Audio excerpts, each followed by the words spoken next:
Welcome to Forgotten Video Store, which was recently named the world's newest podcast. We've since lost that title to something called the Bro Hang, which just started today. I'm David Murto. I'm your host in the sense that I'm welcoming you as my guests. I'm not your host in the sense that you're a parasite that lives on or inside of me. I'm not that kind of host. I'd like to remind everyone that my guarantee on this show is that the movies we cover are not available to stream anywhere, and you, the listener, have never seen any of these movies. And if you have seen one of the movies I cover and you can prove it by showing a ticket stub or a receipt from the video store or something, then you'll win a fabulous prize, which is a $25 gift card to Fry's Electronics. My guest this week is Noboru Ito. And he's my new friend. We just met at the video store today. We were browsing through the shelves and we both reached for the same movie and we couldn't decide who should get to rent it. So I said, well, why don't we become friends and then we can watch it together? And that's exactly what we did. So what kind of stuff do you get up to? These days, I try to maintain my sanity by watching classic films like the one we're about to talk about today. Yeah. And perusing. I have an entire library at home, but there's just something different about going to the video store. Yeah, so I agree. I just love watching movies. That's really what I get into. Yeah, what kind of movies do you like best? I mean, you mentioned some heavy hitters. You mentioned Ace in the Hole and The Player. I love those movies too. Do you have a specific type of movie you're into? Let me tell you a story. I went to the Magic Castle once with some friends. I love the Magic Castle. It was amazing. We had a lot of fun, and I got to volunteer to go up, and then it was just going fast, and he's like, all right, name your favorite movie, and I just froze for minutes, and I'm not exaggerating. The guy literally had to be like, look, man, just name anything at this point. So I don't think there's a movie that I don't like. I feel really embarrassed. I made my wife watch. I think it's called Bulletproof with Damon Wayans and Adam Sandler. Oh yeah, of course. I loved it. And then rewatching it in the last 5 years, and it was her first time. She's like, "Is it gonna get funny?" And I was chuckling to myself. I'm like, yeah, okay, this one's kind of dated. Then you showed her going overboard, and that one's a laugh riot. And that one, she's like, boy, I'm in it. No, I think I love every movie out there. I think there's something special about each one that kind of, even if it kind of bores you, there's a different feeling that it brings you. Okay, I don't know if I'm going as far as you. I can't say I love every movie out there. There's some I really don't like at all. Fair enough. Did you love this movie we watched today? I did because it came out at a time where I know nothing about wrestling, unlike some other people, and I liked what The Rock was doing with his career. You know, he had done, I think it was Get Shorty or one of the other. Be Cool. Be Cool. The sequel to Get Shorty. And he was really trying hard to get into some sort of method acting, you know? And he had done The Scorpion King, which of course I watched out of pure irony, but then I was like, hey, there's something really interesting about this guy. Let me see. And I was really impressed because he really got into character, and he had done the soundtrack or one of the songs to this movie, which was really, it was really bad. And he had committed to the role because he couldn't read. So he was just trying to freestyle the entire rap song, which is so bad, but so good. So yeah, we should talk. It's the movie we watched is called Dewey Belong Together. Dewey spelled Dewey. I didn't understand. Is that just a mistake? That would be based on the Dewey Decimal System. The Dewey Decimal System. Yeah. Okay, because it's a library-themed movie. Yeah. Okay, yeah, I get it now. This movie's from 2002, directed by Andy Tennant, who directed Anna and the King with Jodie Foster. It's kind of like The King and I, but without the musical numbers or anything that makes The King and I interesting. That's true. He directed Fools Rush In, the Matthew Perry, Salma Hayek. Yeah. And Sweet Home Alabama. Reese Witherspoon. Yeah, a lot of fun. Dewey Belong Together stars 2-time Academy Award winner Jodie Foster and 8-time WWE Championship winner Dwayne "The Rock" Johnson. Did you see this when it came out? No, I saw it much later because you know what it was? I was a teenager, and that was when Dangerous Minds came out. And I remember thinking, I'm not going to watch this. This is so stupid. And it became a guilty pleasure of mine. The soundtrack, The soundtrack's awesome. The trailer had when you walk to the fountain of death, I take a look of my life. Yeah. Yeah. And R.I.P. because I think he's passed away now, unfortunately. Yeah. R.I.P. in peace. R.I.P. I totally thought this was going to be hard hitting, so I'd never seen a trailer for it, and I was pleasantly surprised to find that it was a romantic comedy, and I have a soft spot for it. I mean, this is when The Rock was first starting out. Yeah.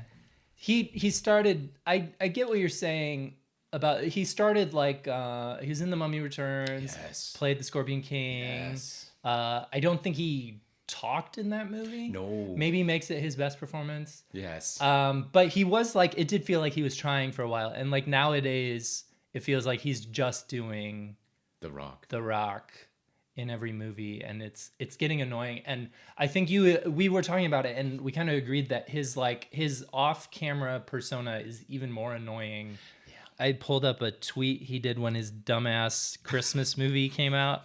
So it's called Red One, and the movie like bombed at the box office. And then The Rock tweets, Red One shattered a viewing record for Amazon Prime Video with 50 million viewers this past weekend. Red One has a very long shelf life with multiple verticals.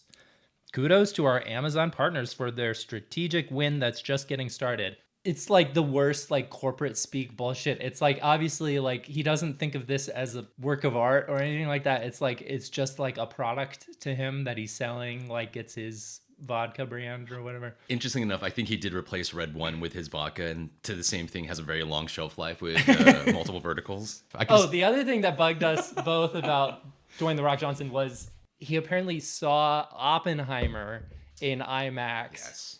And his takeaway was like, if Red One's in IMAX, then it's game over.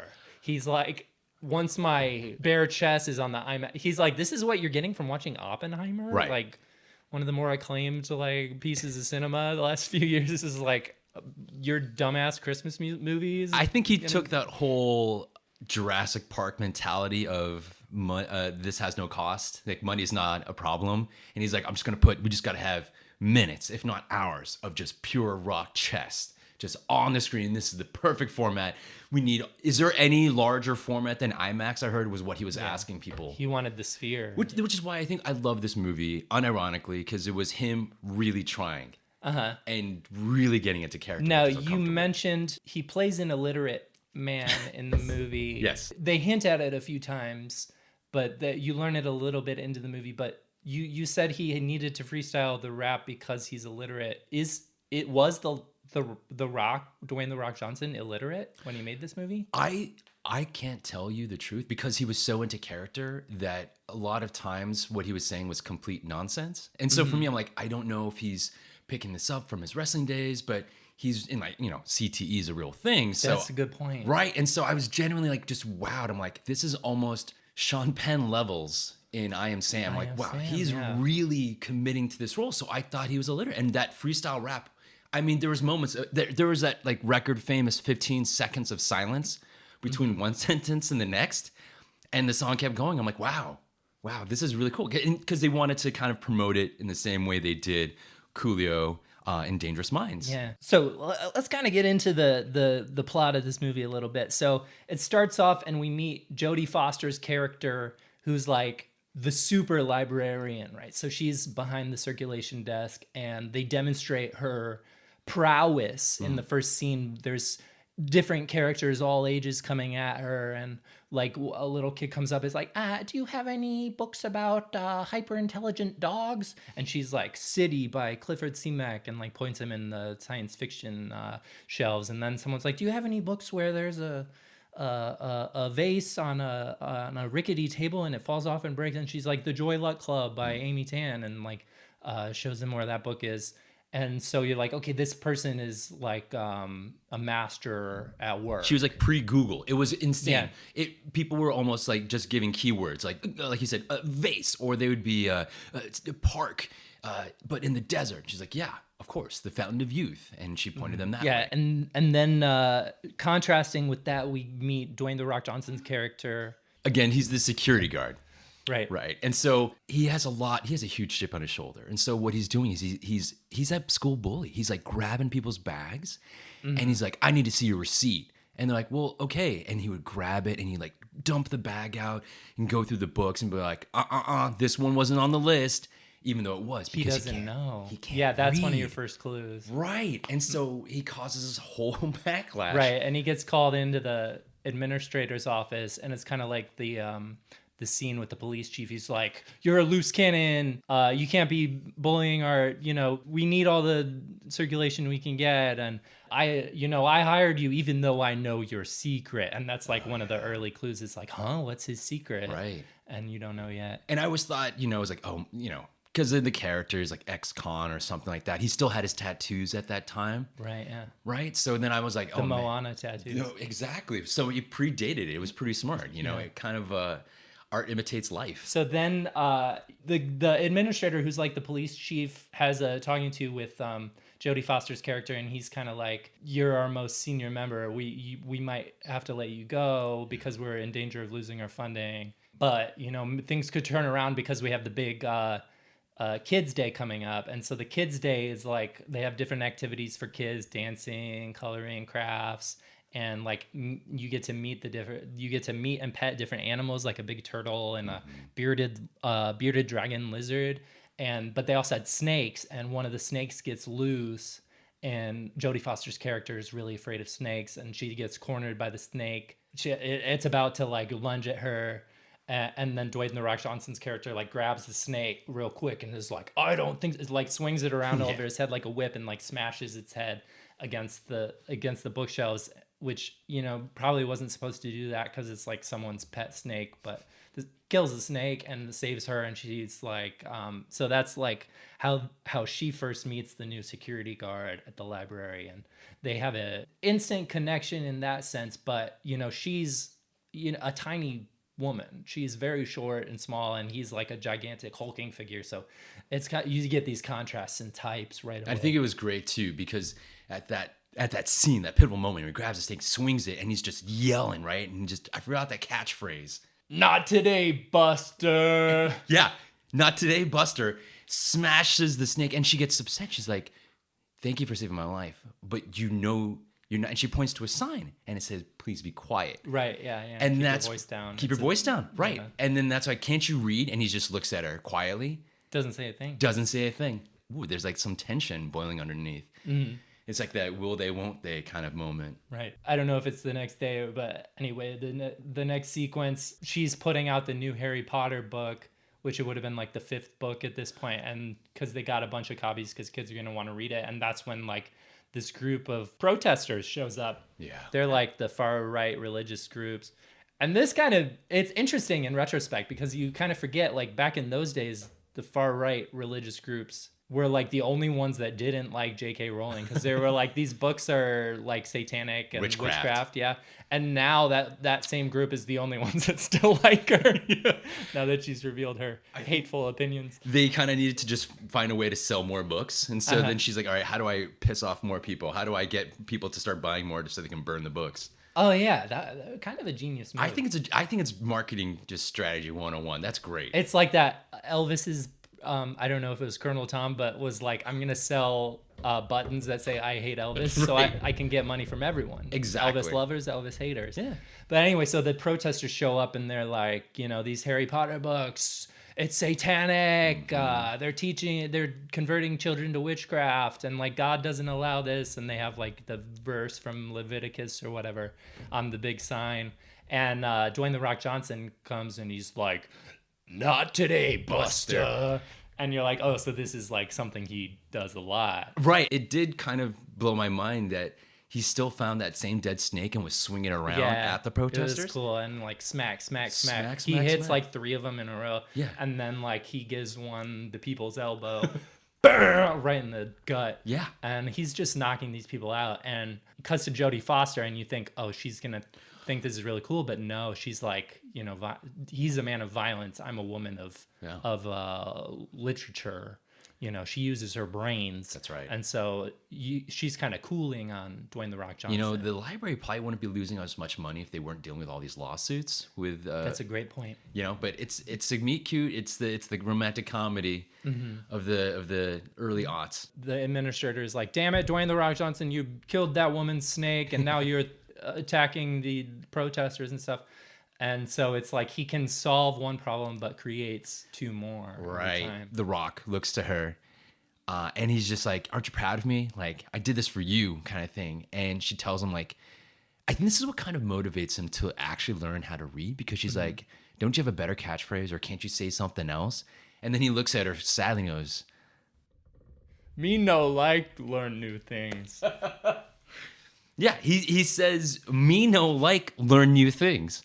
And at that point, I'm really confused, because again, we were talking about, I'm like, okay, I get it. It's a romantic comedy. So I'm like, this is really funny. He's playing a character. But then I started thinking, I don't know if you can read, because they didn't really allude to it too much. But these are the moments where they're kind of sprinkling and it doubt. comes to a head when like Jodie Foster kind of walks by when the administrator's like chewing out Dwayne The Rock Johnson for not locking up the library after his shift at night. And he's like, you got to do this, that, and the other. And Jodie Foster's like trying to be nice to him because he's the new guy or whatever. And she's like, they got the instructions for closing up right here posted on the wall. Can't you see, like? And he's like, oh, I know they're there or whatever. And she's like, yeah, do you know what they all say? And he's like, just points kind of at random, like, oh, yeah, it says like, make sure everybody's out. Yeah. And he's pointing, and he clearly doesn't know that you go, top to bottom, left to right. He's kind of pointing all around, and is not, what he's saying has no connection to what's written on the sign. And that this is kind of when the light bulb moment for Jodie Foster's character is like, oh, I think this guy's illiterate. It didn't help with that scene. He kept dragging around that dead snake. I think I don't remember when he actually stops dragging around, but he kept slapping it against the sign when she left, because he was so frustrated, because he was like, I can't read any of this. It was kind of like an acting crutch at a certain point. Yeah. He's using the snake to express his emotions instead of emoting as an actor, but I'm not here to judge him. And you know what happens? Because he can't read the sign and keeps forgetting what time to lock up, people end up sneaking into the library and they steal a bunch of books. Mm-hmm. Now, and this is especially like hateful, because like you can get the books for free anyway. You don't have to steal them. Right. But anyway, so Jodie Foster realizes this guy can't read. She's like, hey, stay after with me tonight after we lock up. And they go over to the children's section, and she's like showing him Eric Carle's alphabet, and it's like, this is the letter A, and it stands for ant, and stuff like this. And he's like, oh, he's like, it's like, not only does he not know how to read it, it seems like he's not even familiar with the alphabet. He's a quick study, and before long, they're reading the Going to Bed book by Sandra Boynton, and he's like, the sun has set not long ago. And he's like, oh, he's getting it. Real emotional moments. Yeah. I think they explain a little bit about the backstory. And I think it was that he was beat as a kid to Sesame Street, right? And during the letter section, I think that's why he had been scarred. So he has like an aversion. Yeah. It's not just that he never learned. It's that he has actively avoided it. Right. But now, like, his feelings for Jodie Foster's character, he's willing to fight his way past. And it's a real, like you said, it's a real touching scene. You see those weird flashbacks that are happening, and like first he remembers getting hit, and then it turns into hugs, and he starts crying, and then they have that tender hug embrace. And it's funny because, like you said, he's like 6'5" or whatever, and then Jodie Foster's a pretty petite woman, maybe 5'5". Yeah, and so like she's just basically hugging his nipple, and just hugging his waist, and it was a really, really tender moment. And so the administrator tells Jodie Foster, the city council's having the meeting on thus and such a day, so that's your ticking clock. It's like, we have to prove ourselves by then, or we're losing the funding, and they're going to shut us down, and they're going to burn all the books, and you're going to be out of a job, and The Rock's going to be out of a job. So she's like, I want to keep teaching Dwayne The Rock Johnson how to read, but I need to like find a way to save the library at the same time. And I think that's where I think The Rock, because he starts to read and pick up on a lot of words, he doesn't drive, so he's able to use a bus schedule. And I think he starts to track down those people that stole those books. And I think his big plan is to like, I'm going to show her how thankful I'm going to steal back these books to like save the library. Dwayne The Rock Johnson, he's starting to get more invested in the library, and he's like, I'm going to study the security tapes. So he pulls them up and he zooms in on the thieves the night that they were stealing all the books. And he notices something that no one else did, because he pulls the little square on the image and it's like, enhance, enhance, enhance. And then you see on one of the kind of the tag of one of the kids' shirts is like hanging out, and it says, in case found, return to 1248 8th Street. And so Dwayne The Rock Johnson is now able to recognize what that means. And he's like, okay, that's where I'm going to go to find my next clue. And he does such, like, the pivotal moment for him that shows his character growth and just how far he's come. He goes to that house and he bangs on the door and he's swinging that dead snake again. But then he looks at it and he goes, you know what? No, I'm gonna use this. Use my reason. And use my words. Yeah. That I learned. So the man of action, the man of violence is becoming a man of thought. Mm-hmm. And so he goes in and he starts to explain to them, they have all these books everywhere because they're looking for naughty pictures, basically, because they don't know how to read either. And he's showing them like, oh, you know, these are the place you robbed was a library. So basically, like, you could have just taken these for free and no one would have said anything. It wouldn't have been illegal and it would have been fine. And they're like, huh? And so they're learning about this for the first time. The part that I think was definitely a sign of the early aughts and late 90s was then you see The Rock kind of, you know, going with them in the bus to go to the porn store. And he's like, you wait out here. I'll hook you up. And then that's when you, like, Jodie Foster is driving by in her car and she sees The Rock with a bunch of kids at the porn store and is like, I thought he was better than this. Yeah. And so she's like real disappointed. And then at work, like, she doesn't want to talk to him and he doesn't know why. It's kind of that sad montage where they're like passing. The Rock is looking at her longingly. And the soundtrack, it's like, when the visions around you bring tears to your eyes. It's like one of the kind of lesser NSYNC songs from that era. And it's real emotional. You don't see what he's doing, but he actually takes it upon himself. And I don't know if this is the play in the title, but then he learns like the letters and he's like putting them back into the proper Dewey Decimal System place. And you know, she's a super librarian, so she somehow gets this weird sixth sense of like, my books are coming back. Like the things that we lost are coming home. After that is when, you know, there's a big ruckus in the parking lot and then protesters come in, but it's even more protesters than the first time. And they're talking about Harry Potter, witchcraft is evil, it's against God or whatever, teaching kids about the devil. So I think what is showing you is he kicked them out the first time, but that just emboldened them and like brought along even more people against them. Yeah. And then Jodie Foster is kind of like, what do I do? And Dwayne The Rock Johnson comes up and she's like, oh no, he's gonna beat them up again. Yeah. But then what he does, he pulls out the Constitution to the United States and like turns to the freedom of speech section and he reads it aloud to them. Right. And then he starts explaining about like, oh, this is like freedom of expression means we expose each other to different viewpoints, and that doesn't hurt us. It actually makes us all stronger for learning about other ways of life. And this, I mean, I don't think in real life that would have convinced anybody, but in the movie, it's like a good message. It's like instead of hurting people, try to like reason with them.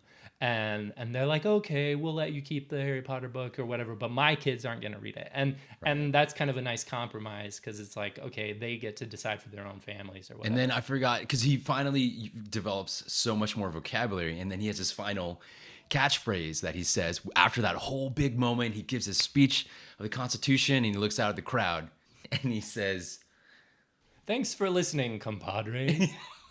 Yeah, and this strikes a chord with Jodie Foster, and so she comes up, and they have a they kind of reunite, and they're talking over things, and she's like, you know, and he's like, well, why weren't you talking to me these past weeks? And she's like, well, I saw you with the kids at the porn store, and he's like, oh, I can explain, right? And he's like, I was just buying them porn, and you're like, oh, that is exactly as bad as. Right. As I thought it was. He was thinking with his heart and they were thinking with their dicks. But the idea was like, hey, you know, I didn't want them to steal anymore. So I bought this with my hard-earned money. And that way, you know, now they can learn about sex from magazines. They can learn about love from books. And, you know, she smiles when she hears that. And she's like, wow, that's really messed up. She kind of grabs his hand, and that's an interesting image because her hand is so tiny, and his is like a baseball glove, and like pulls him back into the back where it's interesting. It's like where the book returns come in, and it's a conveyor belt that like automatically knows like what section. This was maybe the coolest part of the movie for me. It's like a kid's book like automatically goes into the bin where the kids book goes, and the adult and the nonfiction and stuff. But that's not really the point of the scene. The point is like no one's back there, and so she takes him back there, and they make violent love. Oh yeah. Like Jodie Foster's very demure about it, but Dwayne "The Rock" Johnson's really he's in his WWE era, and he's hamming it up. He's like super performative. Yep. Yeah, but it is tender. It's a nice scene. It's a really great scene. I think that's when he was really trying hard to come up with different catchphrases, and you just kept hearing it. Can you smell what The Rock was making? Really gross. It was weird. And it took a really tender scene. And, Jodie Foster, like you said, how many Academy Awards has she won? Two times.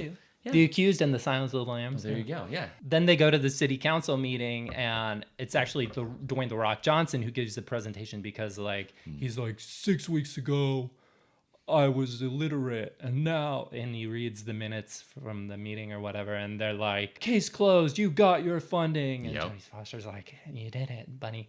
And then their jobs are secure, and you're like, okay, it feels like the movie's wrapping up. They go back to the library, they're happy, holding hands, and then one of the kids takes the newest Harry Potter book, starts flipping through it, and it's like, oh, witchcraft. Oh, yeah. And then weirdly, the ground starts to shake, and then this chasm kind of opens up under them, and a demon comes out, and it's Tim Roth from Reservoir Dogs. Reservoir Dogs, Guildenstern, Rosencrantz. Yeah. So it's him, and he's like a demon, and he's like, thank you for unleashing me.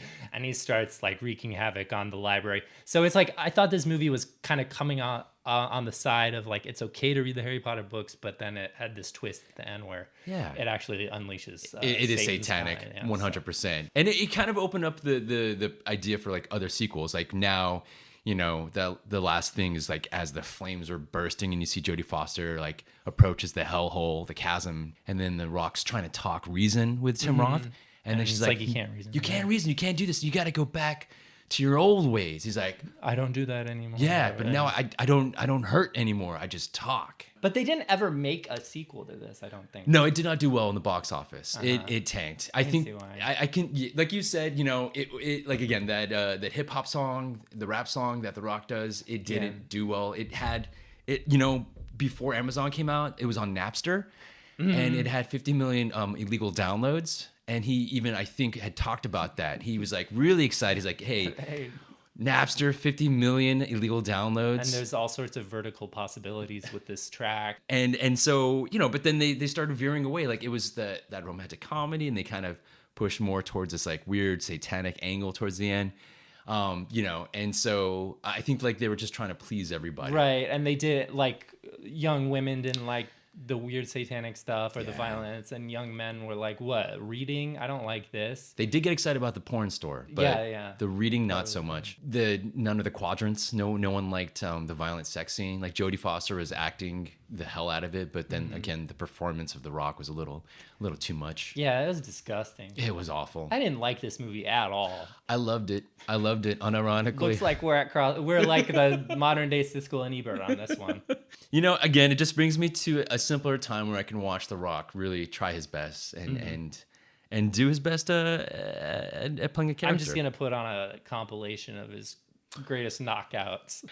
What would you, in terms of belts or awards, what would you give this film? I know you didn't like it, but how would you give it? How many belts? One welterweight belt. I would give him, honestly, he wouldn't be able to read it, so I'd just give a leather belt. But I would say this is the world championship of reading. Using that belt, he held the movie together. But then of course you'd give the award to Jodie Foster because she was so good at it. Transcendent. She turned down Hannibal to do this movie. I know. Do you think she regrets it? No, Hannibal's worse than this. Hannibal's unwatchable. Have you watched Hannibal recently? I haven't seen Hannibal recently. Because then hold on, now we're gonna break into this. Hannibal is the one with the girl from the actress Julianne Moore. Yeah. Julianne Moore, and then is that the one where the dude's face gets eaten off? Yes, by hogs. Yeah, wild boars or something like that. Brett Ratner directed that one, didn't he? No, Brett Ratner did Red Dragon. Oh. Ridley Scott did Hannibal. Oh. Yeah, there was a period of Ridley Scott films where I think he was just riding on the success train.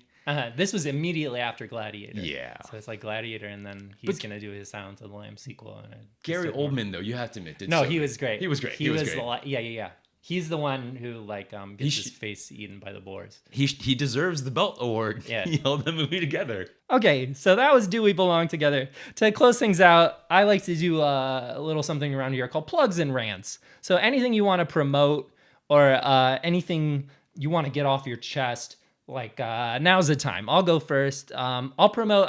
The show has an Instagram now, so follow me at Forgotten Video Store, and I'll talk about what movies we're going to talk about or whatever else movie-wise is going on. And my rant is we were talking about Dwayne The Rock Johnson does that corporate speak thing. It's so annoying. But I have one particular corporate speak quirk that just gets under my skin more than any other. And that's when people use we instead of you. Do you know what I'm talking about? It's can we get this report around and sent to so-and-so and so-and-so? It's when they mean, can you do this for me? Yes. It's so infantilizing and passive-aggressive. Mm-hmm. And also weirdly, kind of taking credit for something you didn't do. It's we're going to do that. We did that. No, I did it. And you made me do it. And now you're saying we did it. Really gets under my skin. So that's my rant. Do you have any plugs or rants? Plugs, sure. A buddy of mine, he actually is trying to put his podcast together too. It's called Somebody Save Me. I'm going to do some writing on it and possibly do some characters, but it's about superheroes who work for an insurance company. It's really fun. It's really put together really well. So hopefully, now, do you have to have the insurance for the superheroes to respond to you? Okay. Yeah, we have to be accredited by the insurance companies now as we speak. We're going through it. State Farm's leaving California, so we're not really sure what we're going to do. But I just got dropped by Esurance. See, it just starts with them, and then it goes to Geico. Mm-hmm. Next thing you know, it's going to be Mad Max Wasteland. Mm-hmm. Yeah. My rant on that point is, I think right now things are crazy. So my rant is just be nice. Just be a nice person and watch some movies, man. Get out there. Go to the video store. Go to this video store. I know it's really hard to find, but you can meet cool people like David. They don't have a website or any online presence. They don't. They're not on Google Maps. They don't accept credit card. They have nothing. It's cash. Mm-hmm. It's weird. So your rant was more like a positive life outlook. It was, but I guarantee you I'll get back on the road, David, and I'm going to call you and be like, sons of bitches on the road. Don't they know how to signal? I swear to God. So yeah, trust me, I'm nice now, but my rant will be when I'm by myself and no one can hear me. Just to scream my head off into the void. Thank you. I'm really glad we met each other, and thanks for coming over and enjoying this movie with me. I'm glad we watched it. Thanks, David. Thanks so much for listening to this episode of Forgotten Video Store. Please do me a quick favor and rate and review the show if you've got a minute, and tell the big cinephiles in your life about this show. They'll probably be into it. I'll be back in 2 weeks to discuss a 1980s Amblin-ish kids movie that goes too hard.